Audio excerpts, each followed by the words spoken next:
नमस्कार बच्चों, आज मैं आपके समक्ष कक्षा छठी की हिंदी पाठ्यपुस्तक बसंत से बचपन पाठ लेकर उपस्थित हुई हूँ। बच्चों, आपने बचपन पाठ पढ़ा है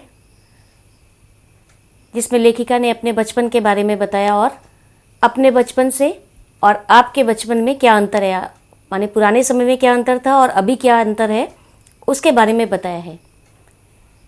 इस पाठ का सारांश हम लोग पढ़ चुके हैं। बच्चों, आज मैं भाषा की बात पर विचार विमर्श करूंगी। तो आइए देखते हैं। बच्चों, भाषा की बात के प्रश्न करने से पहले हम आपके प्रश्नों में क्या व्याकरण है उसके बारे में हम जानकारी जो है प्राप्त करेंगे। जैसे आपका जो पहला प्रश्न है उसमें भाववाचक संज्ञा की बात आई है, भाववाचक संज्ञा के बारे में बताया गया है। तो प्रश्न करने के पहले हम लोग देख लेते हैं कि भाववाचक संज्ञा किसे कहते हैं। तो भाववाचक संज्ञा आपने पढ़ी है, आपको पता है कि संज्ञा के 5 भेद होते हैं, जिसमें भाववाचक संज्ञा जो है किसे कहते हैं कि जिस संज्ञा शब्द से किसी व्यक्ति, वस्तु या स्थान आदि के गुण, दोष, दशा, स्वभाव आदि का बोध होता है या जानकारी प्राप्त होती है, उसे हम भाववाचक संज्ञा कहते हैं। जैसे बचपन, थकान, बुढ़ापा, मोटापा, मिठास, सफलता, उमंग, चढ़ाई, थकावट, चतुराई, जवानी, अपनापन, परायापन, भूख, प्यास, ये जितने भी यहाँ पे जो शब्द नीचे दिए गए हैं ये आपके भाववाचक संज्ञा कहलाते हैं, क्योंकि ये शब्द जो है व्यक्ति या वस्तु के गुण है, दोष है, उसकी अवस्था क्या है, उसका स्वभाव क्या है, उसके बारे में बता रहे हैं। अब यहाँ पे ये जानना भी आपके लिए ज़रूरी है कि भाववाचक संज्ञाओं की रचना। बच्चों, आपको ये पता होना चाहिए कि भाववाचक संज्ञा कितने प्रकार से बनाई जाती है। तो भाववाचक संज्ञा माने किस प्रकार से बनाई जाती है? 5 तरह से बनाई जाती है। एक, जातिवाचक संज्ञा से, फिर सर्वनामों से बनाई जाती है, फिर विशेषणों से, क्रियाओं से और अव्ययों से, अव्यय शब्दों से भी बनाई जाती है। अब देखिए यहाँ पर जो आपका जो प्रश्न है बच्चों, आप अपनी पाठ्यपुस्तक में देखिए, आपका जो प्रश्न है यहाँ पर जो है क्रिया, प्रश्न पढ़िए आप, देखिए ध्यान से। क्रियाओं से भी भाववाचक संज्ञाएं बनती हैं। अभी मैंने आपको बताया कि भाववाचक संज्ञा जो है कितने प्रकार से बनाई जाती है। तो यहाँ पर जो प्रश्न है आपका, क्रियाओं से भी भाववाचक संज्ञा बनती है। जैसे मारना से मार, काटना से काट, माने भाववाचक संज्ञा क्या बनी? काटना से काट। हारना से हार, सीखना से सीख, सीखना क्रिया है, उससे सीख बन रही है। पलटना से पलट और हड़पना से हड़प आदि भाववाचक संज्ञाएं बनी हैं। तुम भी इस संस्मरण से कुछ क्रियाओं को छांट कर लिखो और उनसे भाववाचक संज्ञा बनाओ। ये आपका प्रश्न है आपकी पाठ्यपुस्तक का। तो देखिए क्रिया, देखिए यहाँ पर एक तरफ क्रिया लिखी है और दूसरी तरफ भाववाचक संज्ञा है। जैसे क्रिया है आपका चमकना, चमकना से क्या बन रहा है? चमक। भागना, भागना से भाग। बदलना, बदलना से क्रिया आपका जो है क्रिया है आपकी बदलना और उससे जो भाववाचक संज्ञा बन रही है वो बदल। खरीदना, खरीदना से बन रहा है खरीद। ओढ़ना, ओढ़ना से ओढ़ बन रहा है। तो क्रियाओं से जो भाववाचक संज्ञा बन रही है, अब देखिए आगे और देखिए कुछ है शब्द। गहराना, गहराना से गहराई बन रही है। दौड़ना, दौड़ना से दौड़ बन रहा है। चढ़ना, चढ़ाई। बदलना, बदलाव। चाल, चाल आपकी क्रिया है और चलन जो है उससे जो बना है भाववाचक संज्ञा बनी है। अब देखिए आपका दूसरा प्रश्न है, संस्मरण में आए अंग्रेजी के शब्दों को छांटकर लिखो और उनके हिंदी अर्थ जानो। माने आपने देखा है, जब आपने इस पाठ को पढ़ा था, देखा है कि वहाँ पे बहुत सारे जो है अंग्रेजी भाषा के शब्दों का प्रयोग हुआ है। तो अंग्रेजी शब्द यहाँ पे मैंने कुछ दिए हैं और कुछ हिंदी अर्थ है। देखिए आप इसको ध्यान से। फ्रॉक, फ्रॉक शब्द आया है। फ्रॉक क्या होता है? लड़कियों के पहनने का घेरदार जबड़ा, माने लड़कियों के पहनने का वस्त्र है। लेमन कलर, नींबू जैसा रंग। ऑलिव ऑयल, जैतून का तेल। ग्रामोफोन, गाने। ग्रामोफोन आपका क्या है? सुनने का यंत्र। ग्रामोफोन क्या है? आपका गाने सुनने का यंत्र है।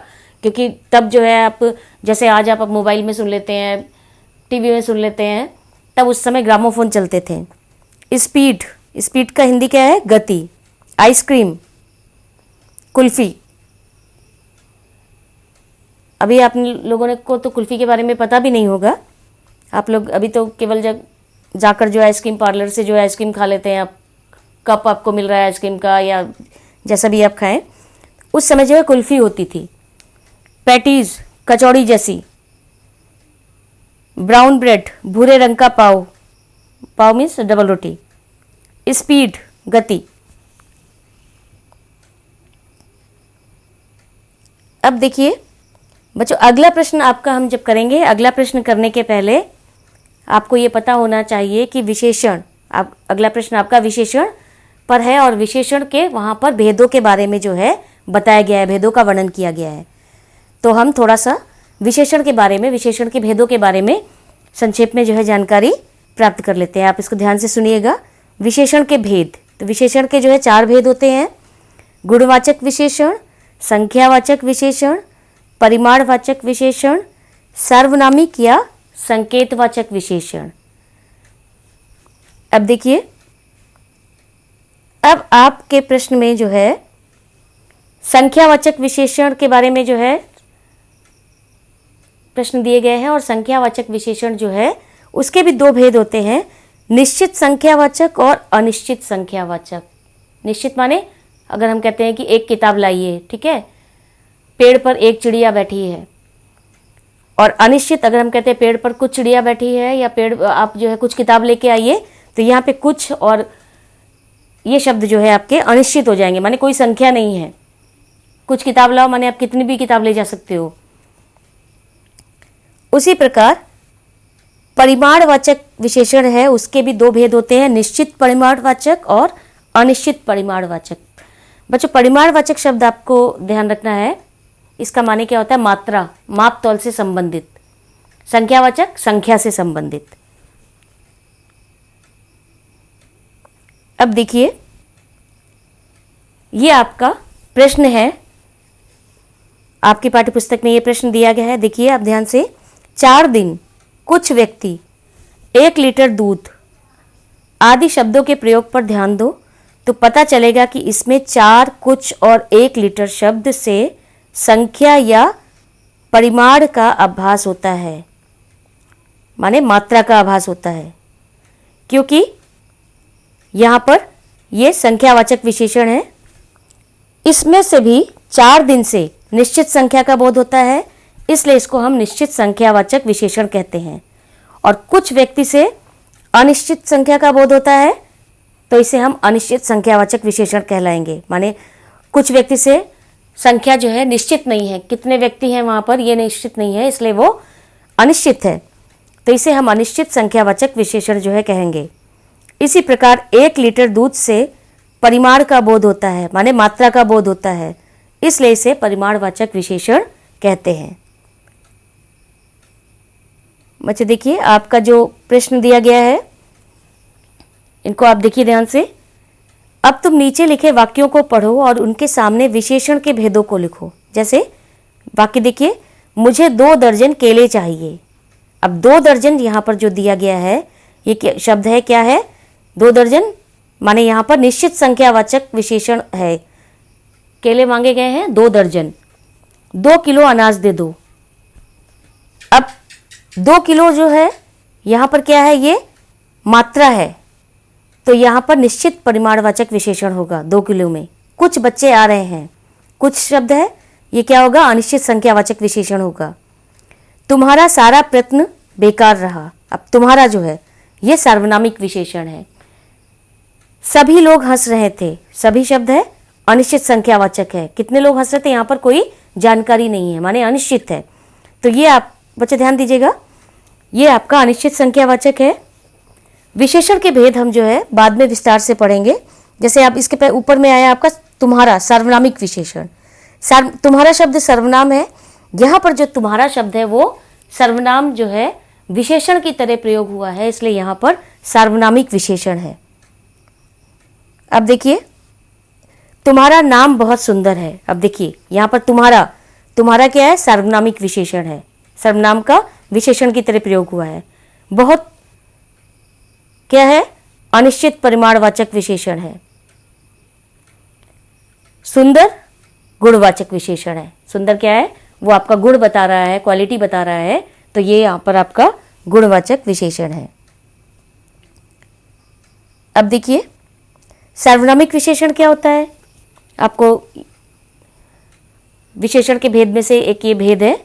तो जब जो है, अभी मैंने आपको थोड़ी देर पहले बताया कि जब कोई सर्वनाम शब्द संज्ञा शब्द से पहले आए और वह विशेषण शब्द की तरह संज्ञा की विशेषता बताए, उसे सार्वनामिक विशेषण कहते हैं। या फिर हम कह सकते हैं वे सर्वनाम शब्द जो संज्ञा शब्द से पहले आकर उसकी विशेषता को बताते हैं, वो सार्वनामिक विशेषण कहलाते हैं। जैसे उदाहरण देखिए, वह आदमी व्यवहार से कुशल है। अब यहाँ पर वह शब्द जो है क्या है, सर्वनाम है, लेकिन वह शब्द जो है आदमी संज्ञा है, आदमी के पहले आकर उसकी विशेषता बता रहा है, तो ये जो है सर्वनामिक विशेषण है।